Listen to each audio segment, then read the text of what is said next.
کہ یہ جو بچے کم سن مرتے ہیں تو اللہ سبحانہ و تعالیٰ فرشتوں سے پوچھتا ہے، خاص طور پر ملک الموت سے سوال ہوتا ہے کہ جب تو روح قبض کرنے گیا میرے اس بندے کے بچے کی اولاد کی تو اس نے کیا کہا، اس مصیبت پر اس نے کیا کہا۔ اب یہ جو سوالات ہوتے ہیں نا ناظرین کرام، اس کا یہ مطلب نہیں ہوتا کہ اللہ تعالیٰ معاذ اللہ علیم نہیں ہے، جانتا نہیں ہے۔ ڈیوٹی ہے ملک الموت کو تو بتانا ہے، پوچھا جا رہا ہے، اللہ تو سب جانتا ہے، لیکن ہماری تعلیم کے لیے پوچھا کہ میرے بندے نے کیا کہا۔ تو جب ملک الموت جواب دیتے ہیں کہ جب ہم نے ایک ننھی سی روح قبض کی، ایک منا سا بچہ جو سوئمنگ پول میں ڈوب گیا، 4 برس کا تھا، جب اس کی روح کو قبض کیا تو آپ کے بندے یا بندی نے انتہائی عاجزی اور انکساری کے ساتھ کہا، اِنَّ لِلَّهِ وَإِنَّ إِلَيْهِ راجعون، یہ اللہ ہی کا مال ہے اور اللہ ہی کی طرف اسے لوٹ کر جانا ہے۔ تو اللہ سبحانہ و تعالیٰ ارشاد فرماتا ہے، تو پھر میرے اس بندے کے لیے جنت میں بیت الحمد تعمیر کرو۔ یہ نہیں مراد آبادی صاحب اس حدیث کا حوالہ دیتے ہیں، بیت الحمد تعمیر کرو جہاں پر اس کا بچہ قیام پذیر ہوگا، اور جب یہ بندہ یا بندی روز حشر لائے جائیں گے تو انہیں بیت الحمد میں اس بچے کے ساتھ رکھا جائے گا۔ تو صدمہ تو ہے میری بہن، دکھ کی بات ہے کہ آپ کا 4 سال کا بچہ سوئمنگ پول میں ڈوب کے ہلاک ہو گیا ابھی رمضان میں۔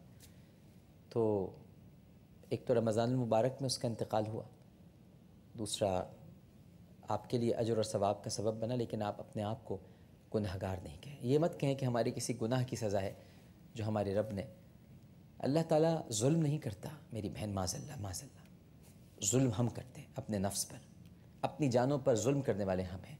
جبھی تو ہمیں دعا سکھائی ہے، تعلیم دی ہے، ہر وقت ہمیں یہ دعا پڑھنی چاہیے، ربنا ظلمنا انفسنا وان لم تغفر لنا وترحمنا لنکونن من الخاسرین۔ السلام علیکم۔ السلام ہیلو، علیکم۔ السلام علیکم۔ السلام علیکم۔ وعلیکم السلام، جی فرمائیے۔ وعلیکم، وہ میں اورنگ آباد سے بول رہی ہوں، انڈیا سے۔ اورنگ آباد انڈیا سے بول رہے ہیں، جی اچھا، اپنے ٹی وی کی آواز ذرا بند کر لیں گے آپ؟ ہاں 1 منٹ، ہاں 1 منٹ۔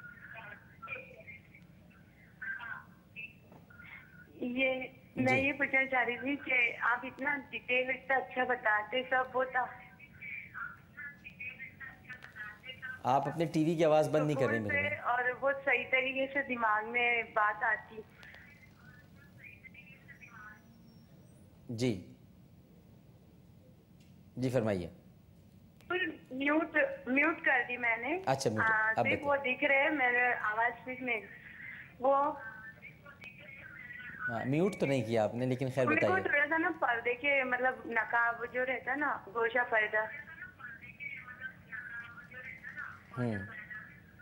تو وہ پوچھنے کا تھا، وہ ذرا ڈیٹیل میں بتائیے، وہ تو زیادہ اچھا رہے گا۔ چلیے ٹھیک ہے، بالکل صحیح ہے، انشاءاللہ اچھی بات آپ نے کی ہے۔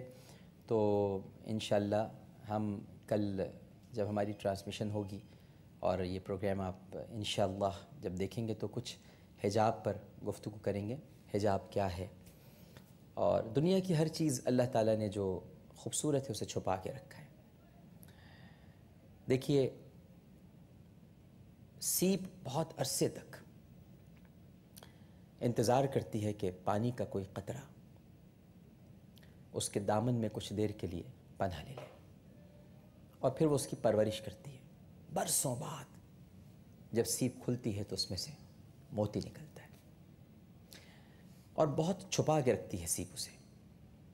اسی طرح آپ قدرت کی جتنی صنائیاں ہیں ان کا اگر مظاہرہ کریں، مشاہدہ کریں، تو آپ کو کینو لے لیں، کیلا لے لیں، کوئی اور پھل لے لیں، یہ سب چھپے ہوئے ہیں۔ انار لے لیں، انار تو جنت کے پھلوں میں سے ایک پھل ہے، انار لے لیجئے کہ اس کے دانے اس کے اندر چھپے ہوئے ہوتے ہیں۔ تو ہر چھپی ہوئی جو شے ہے وہ اللہ تعالیٰ نے اسے بہت سنبھال کر بڑی خوبصورتی کے ساتھ رکھا ہے، اور عورت چونکہ مستور ہے، چھپی ہوئی ہے، لہٰذا اس کو مستور ہی کہا جاتا ہے۔ مستورات ہوتی ہیں، جمع خواتین کی جمع مستورات ہے، تو چھپی ہوئی ہے، چھپا کے رکھا ہے پروردگار نے، لہٰذا وہ حجاب ایک دین کا لازمی جز تو ہے، میں تو کہتا ہوں کہ انسانی اقدار کو سنبھالے رکھنے کا بھی ایک بہت اہم ذریعہ ہے۔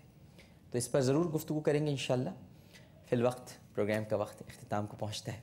آپ سب کا بہت بہت شکریہ جنہوں نے کالز کی، اور انشاءاللہ بشرط حیات اور حالات کل اسی وقت اسی پروگرام کے ساتھ دوبارہ حاضر ہوں گے. اپنا بہت خیال رکھیے گا. اللہ حافظ.